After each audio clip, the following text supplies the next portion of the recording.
அனைவருக்கும் இனிய மாலை வணக்கம். வேலூர் மாநகரம் பழவஞ்சாத்துக்குப்பம் எழில் நகரில் அமைந்துள்ள ஸ்ரீ தர்ஷ்ண காளிகாம்பாள் திருக்கோவில் 2025ஆம் ஆண்டு ஆங்கில புத்தாண்டை முன்னிட்டு ஸ்ரீ தர்ஷ்ண காளிகாம்பாளுக்கு பாலாபிஷேகம் நடைபெற உள்ளது.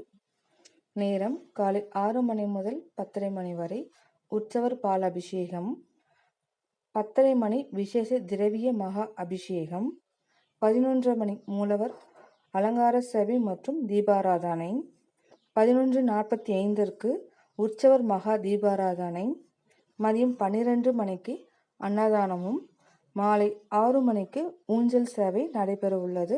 பக்த கோடிகள் அனைவரும் வந்து கலந்து கொள்ளுமாறு தாழ்மையுடன் கேட்டுக்கொள்ளப்படுகிறது. முக்கிய குறிப்பு: பக்த கோடிகள் பாலாபிஷேகத்தில் கலந்து கொள்ள 101 செலுத்தி கலந்து கொள்ளவும். பக்த கோடிகள் பால் கொண்டு வரவும். பிரசாதம் திருக்கோவிலில் வழங்கப்படும். நன்றி, வணக்கம்.